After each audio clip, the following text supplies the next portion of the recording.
We're going to read 3 short passages from the New Testament, and they have all one thing in common. And the thing they have in common is that they talk about good works which the Christian, touched by the love of God, will be performing.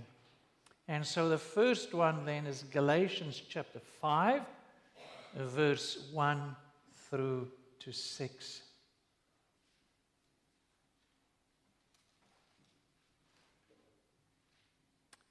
Galatians 5, verse 1.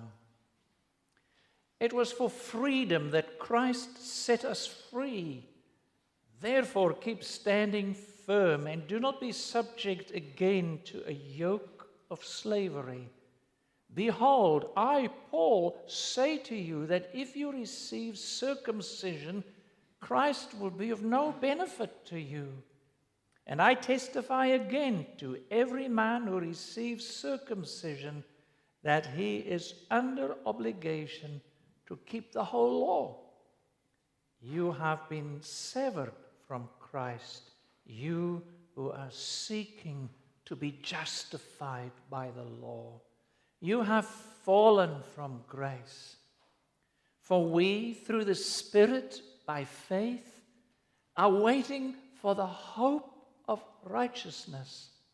For in Christ, neither circumcision nor uncircumcision means anything.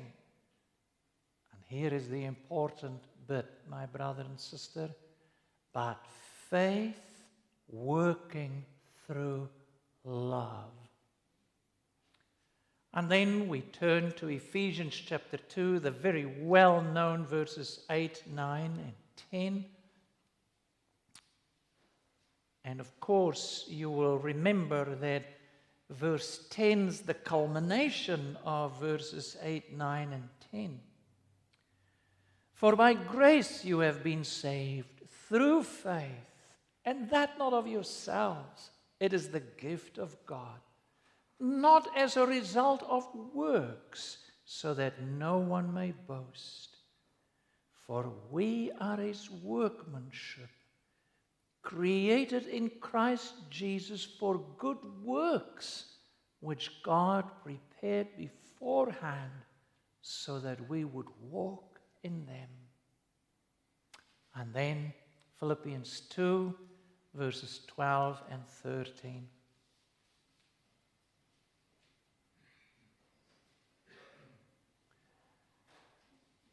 After the Apostle Paul had explained to the church in Philippi how Jesus humbled himself, how he saved us in his humility, and then he was exalted by God, he says, "So then, my beloved, just as you have always obeyed, not as in my presence only, but now much more in my absence, work out your salvation." We could say, work out your sanctification, your holy living, with fear and trembling. For it is God who is at work in you, both to will and to work for his good pleasure. Thus far, the readings from God's Word. We will also contemplate some passages from the Belgic Confession of Faith, Article 24, and the Belgic refers to all of these passages, which we've just heard, and also to some others. Article 24 is on page 66.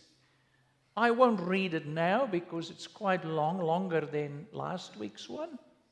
And I will refer to parts of it and we can read it then together. Congregation of our Lord Jesus Christ, what is the place of good works in the Christian's life? Also, what is the status of good works in the Christian's life? You see, in the time of the Reformation, battles were literally fought about these two questions. There were wars going on. People were killed about these two questions. Also, in our day and age, Christians will help themselves to great peace if they would find the answers to these two questions. What is the place of good works in our lives? In other words, do good works help to make us right with God? If not, then what are the repercussions? The second question, what is the status or the nature of my good works?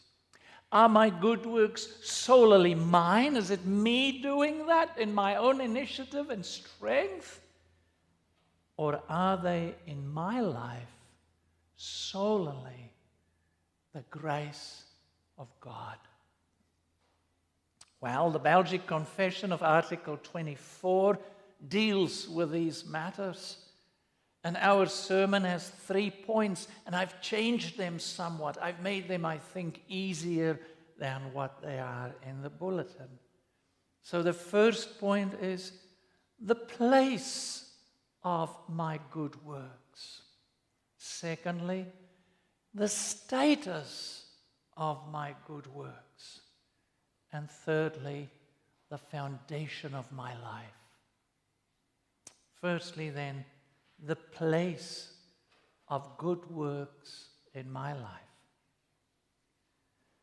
My brother and sister, at the time of the Reformation, the Roman Catholic Church, as well as some Anabaptists mean rebaptizers, effectively told the Protestants, if you Protestants keep on preaching that justification comes by grace through faith alone and not by what we do, then your teaching will cause people to say, wow, what great news. If we are saved by grace through faith alone, then we don't need to strive to live good lives anymore. Of course, that was not what the Protestants were teaching. So that's why Article 24 says already in its second sentence, if you have it open, please follow it. It says, it, which means this true faith, makes man live a new life and frees him from the slavery of sin. It makes man live a new life. This true faith, which we got by grace through faith, it does the opposite of what people accuse us of. That's also why the Heidelberg Catechism, question 64, asks the question, but doesn't this teaching of salvation by grace through faith alone make people indifferent and wicked? And then it answers this question with, no, it is impossible for those grafted into Christ by true faith.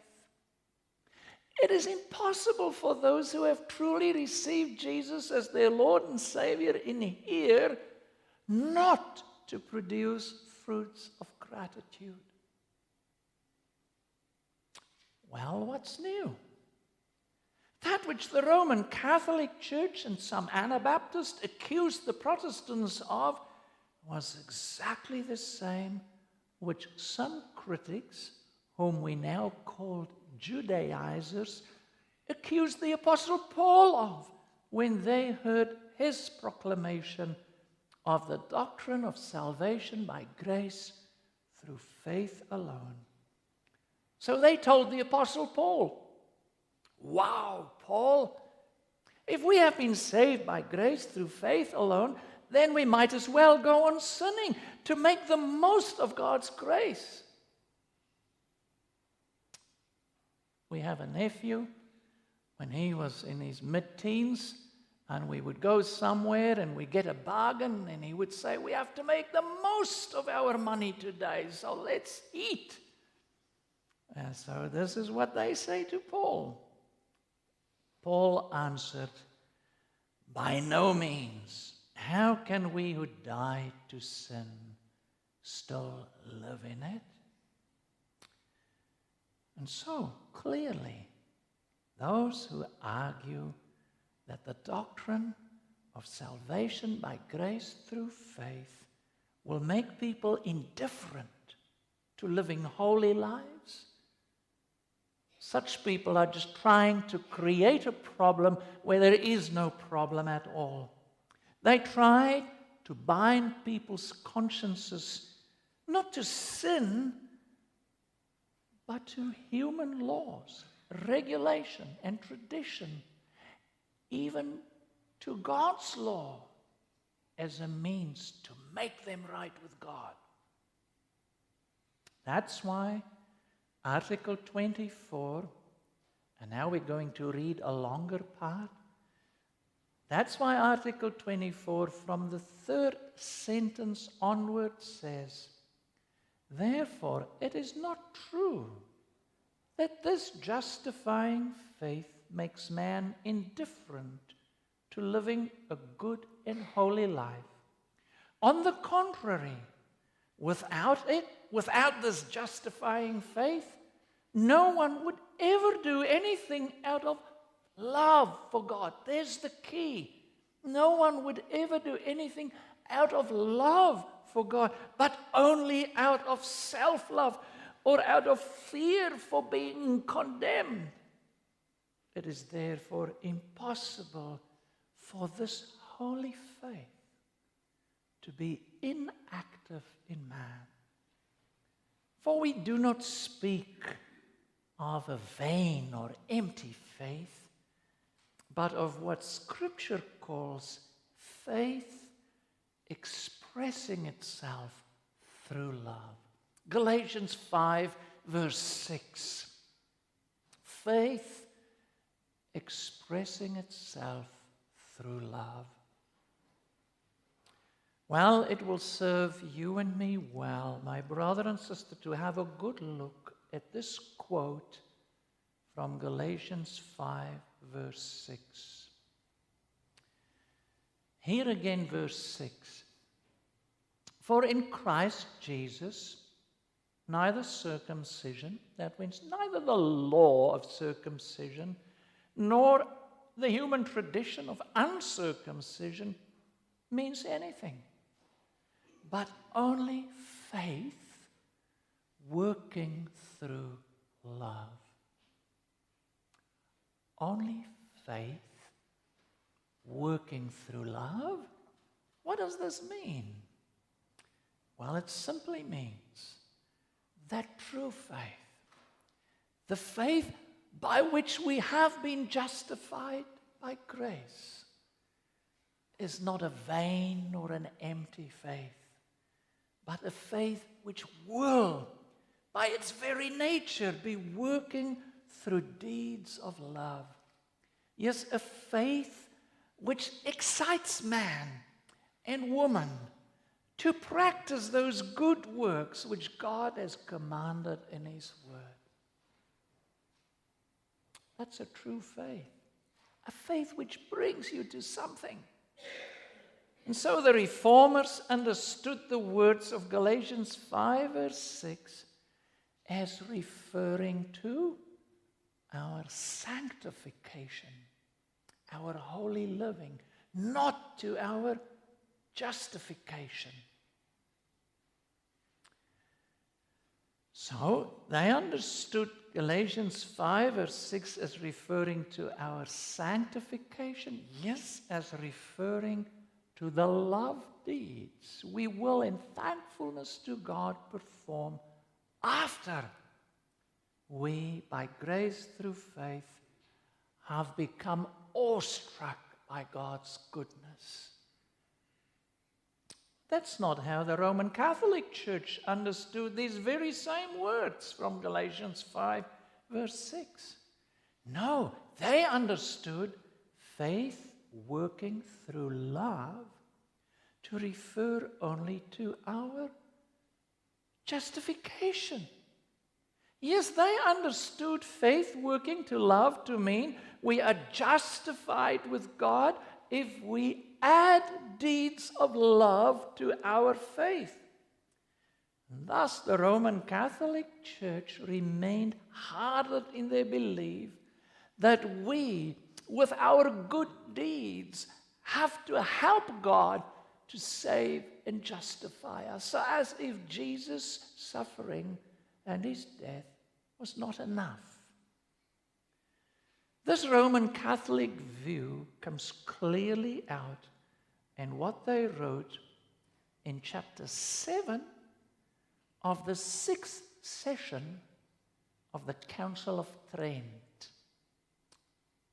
Trent is a place in northern Italy. The Italians call it, in the hopping way in which they speak, Trento. In Trento, in 1545 to 1563, in other words, for 18 years, the Roman Catholic Church held this Council of Trent, we would have called it a synod, to counteract the Reformation. Well, here is a small snippet from chapter 7 in the 6th session. We would have called it the chapter 7 of the Acts of Synod. They write, "For faith, unless hope and deeds of love be added thereto, neither unites man perfectly with Christ, nor makes him a living member of his body." In other words, they say, if you say that faith without good works make man a living member of Christ's body of the church, then you should be cursed. It says, for which reason it is most truly said that faith without works is dead and profitless. And in Christ Jesus neither circumcision availeth anything, nor uncircumcision, but faith which worketh by love. And so, how sad. Roman Catholics and Protestants were quoting from the same Bible verses, but interpreting them differently. You see, of course, the Protestants wholeheartedly agreed with the Bible verse of James 2, verse 17, which the Council at Trent quotes, which says, faith by itself, if it does not have works, is dead. But Protestants understood correctly that faith, as it is confessed in relation to justification, is apart from works. So, in other words, to say it differently, my faith, which has given me justification, comes without any deeds that I do. I don't even give to God my faith. He gave me my faith. So I am saved by grace through faith alone. The works that I then have, they did not contribute to my saving. And so therefore we call this faith a justifying faith. So what then about works, about good deeds? After all, is it true that faith without works, after all, it is true that faith without works is dead? Well, this true faith which justifies us also, as the Belgic says, excites us to practice those works which God has commanded in His Word. And so regarding our sanctification then, not regarding our justification, we can speak with Galatians 5 verse 6 of a faith working through deeds of love. Martin Luther said it well in his commentary on Galatians 5 verse 6. He says, he in whom good works and love don't follow from faith does not truly believe. I'll just say that again. He in whom good works and love don't follow from faith, such person does not truly believe. Then Luther continues, although it is true that only faith justifies, this faith is not idle, but it is occupied and exercised and in working through love. Paul, therefore, in Galatians 5, verse 6, sets forth the whole life of a Christian, namely, that inwardly the Christian's life consists in faith towards God, and outwardly the Christian's faith consists in love and good works towards our neighbor. Inwardly before God, who has no need of our works, and outwardly before people whom our faith profits nothing, but people who have need of our love and of our good deeds.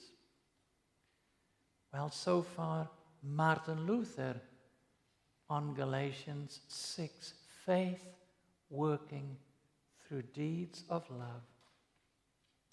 My brother and sister, in the days of Martin Luther, there lived a man called Thomas Müntzer, or Thomas Müntzer, a German. Well, this Thomas Müntzer was an Anabaptist who, just like the Roman Catholic Church, would not believe that we are justified by grace alone, through faith alone, and not also by good things that we are doing.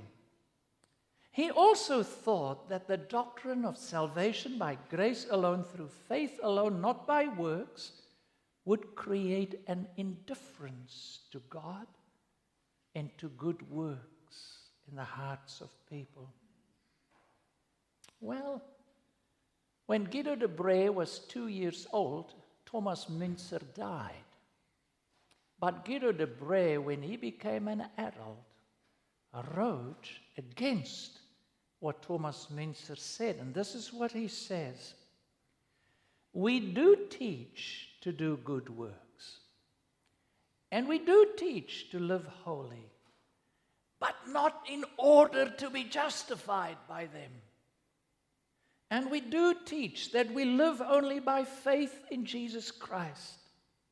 Müntzer thinks to mend the matter by saying that to preach Christ in this manner is the way to make people careless of doing good deeds. But on the contrary, to preach Christ, who died for our sins, and that he gave himself out of perfect love as a sacrifice for our redemption, that's the way to be stirred up with a burning zeal to do good works. My brother and sister, how wonderful when you and I grasp this doctrine. Also, when you and I live this doctrine. How wonderful when you and I are so awestruck by God and by his enormous love deed for us when he gave his Son as a sacrifice for our sins. Yes, that we are so awestruck that good works, deeds of love, just flow and flow and flow from us. And I have seen living examples of such love deeds in many of my Christian friends, our congregation members too. In fact, I have often been on the receiving end of their sincere love for God. Yes, I have often tasted the love deeds of a brother and a sister in Christ, their love deeds by which I was humbled, yet blessed and thrilled beyond words to see how God is working in my brother and sister. And the other day, I read again about a Christian who discovered this burning zeal that Guido de Brès talks about. He discovered that in his heart. The zeal to do good works, love deeds, a zeal which welled up in his heart when he came under the awe of the unbelievable love deeds which God has done for him. See, this man grew up in the Roman Catholic Church, and he was also baptized in the Roman Catholic Church. Later in life, he converted to the charismatic and Pentecostal movement. But neither the Roman Catholic Church nor the Pentecostal movement gave him peace. He was still not sure of his standing before God. Often in his high school years, he would kneel on hands and knees together, asking God to give him a sign to assure him that he was saved and that he was filled with the Spirit of God's love. When, after a long time, this certainty did not come, and it did not come, this man's despair drove him to search wider and wider. And so finally, and to this man's greatest joy, it happened that through his study of the Westminster Larger Catechism, answer 70, this man understood that he was right with God only on the basis of Christ's merit. And that this man could receive salvation through faith alone. What happened next to him? Well, far from being indifferent to God and good works, this man couldn't stop sharing his newfound faith by way of kind words and loving deeds to others. My brother and sister, what if I don't see loving deeds? What if I don't see good works flowing from my life? Will I just go and quickly do a few good deeds? No, my brother and sister, the true believer doesn't do good works out of fear of being condemned or out of self-love to become in people's good books something. Rather, here is better advice. And the advice is, if you don't see good works flow from your life, go look again. Contemplate again the cross. I mean, go contemplate again God's indescribable love for you in His Son, Jesus Christ. Is that not the starting point?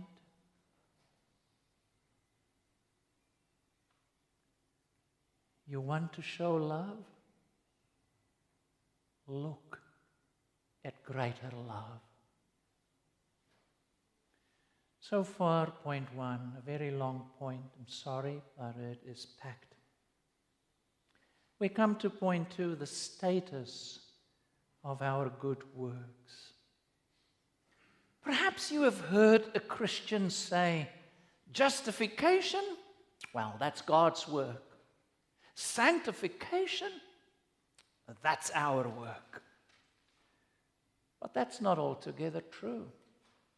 You see, if that were true, then it would mean that God did His part in justifying us, in making us right with Him, but then He left it over to us to now, by way of our own self-effort, to do our part in holy living. But that's not how the Reformers understood the Bible. You see, after years and years in which the Roman Catholic Church had distorted the gospel message, the reformers, by God's grace, rediscovered that not only my justification is done by grace alone, but that also my sanctification is God's gracious work alone. Look, does it not work like a fruit tree? And this time I mean a good fruit tree. You see, a good fruit tree bears good fruit.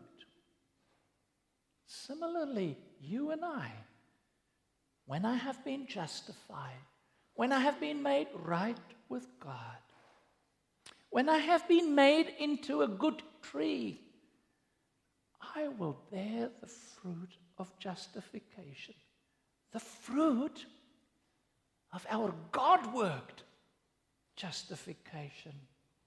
See? So what? Or shall I rather say, who is the start of our good works? Is it us? Or is it God? It is God. But God is not just the start of the Christian's good works. No, God is also the guide and the finisher of our good works. Is that not why we read Ephesians 2 verse 10, which says that the good works we do are good works which, remember what it says, which God prepared beforehand that we should walk in them. My brother and sister, here also again Philippians 2 verse 12 and 13. Therefore, my beloved, as you have always obeyed, so now, not only in my presence, but much more in my absence, work out your own salvation. Work out your own sanctification, your own holy living.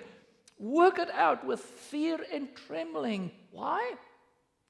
For it is God who works in you both to will and to work for his good pleasure. See, the Apostle Paul says that our working out of our salvation, that means our sanctification, our good works, is ultimately the work of God in and through us. Our will is actuated by his will, and our work is the result of his work.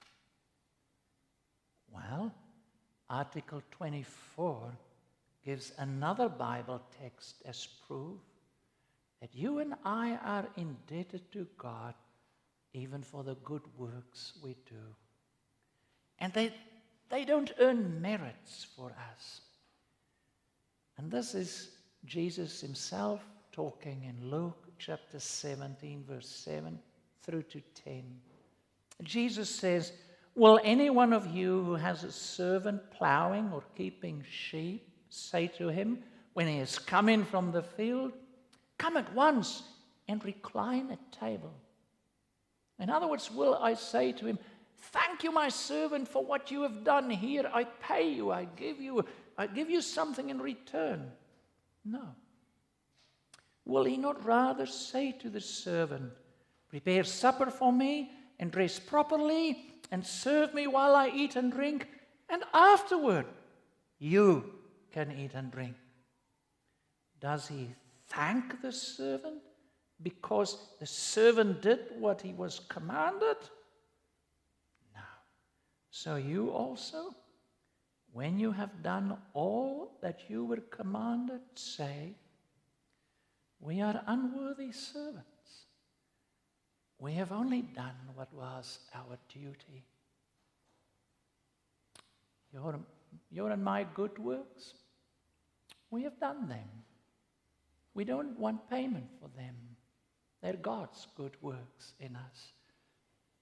My brother and sister, do we see the status or the nature of your and my good works. They're not simply ours. Yet from a human point of view, it might look like that they are simply our good works, deeds of love. But no, also our good works, also our holy living happens by God's grace alone. And by the way, that's why the Reformers had a wider meaning of the word regeneration than what we have. They saw not just our justification, but also our sanctification as God's regenerating work. Well, amazingly, over against these clear proofs from the Bible, as we list them there on the board, clear proofs that our good works too are gifts from God and that they don't count towards our justification, the Roman Catholic Church at that same Council of Trento said, and I read what they said, if anyone should say that the justice we receive is not preserved and also increased before God through our good works, but that the said good works are merely the fruits and signs of justification already obtained, but not a cause and the increase of our justification, let such a person be anathema. Let such a person be cursed. How sad and how clearly unbiblical this statement by the Roman Catholic Church. My brother and sister, make no mistake. In and of themselves, the Christian's good works are still tainted with sin and imperfection. Yes, they are still not perfect throughout, nor are they entirely conformable to God's law. For only our sinless Savior's good works are perfect. However, because you and I are newly regenerated children, our Heavenly Father accepts these imperfect works of you and me and sanctifies them by His grace, so that they can be called good works. What does this boil down to? Well, it boils down to the fact that when God in Christ justified us, He removed the guilt of our sins, the liability. But now that God in Christ sanctifies us, He also removes the pollution of our sin. So far, then, point 2. The last small point is entitled The Foundation of the Christian's Life. What is the foundation of our life? Well, we have just seen that the foundation of our lives, that which gives us certainty that we are right with God, is that which therefore directs our lives and gives it meaning, can never be our good works or deeds of love. For our good deeds cannot justify us. Our good deeds cannot score points for us with God. Neither are our good deeds our own initiative. So what then gives us joy? What then gives us certainty before God? What brings that ultimate peace? Is it not what some who have come out of that self-saving world of Roman Catholicism and Pentecostalism have discovered? Is it not Jesus Christ and Him alone? The knowledge that nothing what I do makes me right with God. I should only, by grace through faith, receive Jesus. So simple as that. Is that not why Guido de Brès concludes Article 24 with the following words? And so that's the last paragraph. Furthermore, although we do good works, we do not found our salvation on them. We cannot do a single work that is not defiled by our flesh and does not deserve punishment. Even if we could show one good work, the remembrance of just one sin is enough to make God reject it. We would then always be in doubt, tossed to and fro without any certainty, just like that man we talked about before. And our poor consciences would constantly be tormented if they did not rely on the merit of the suffering and death of our Lord Jesus Christ alone.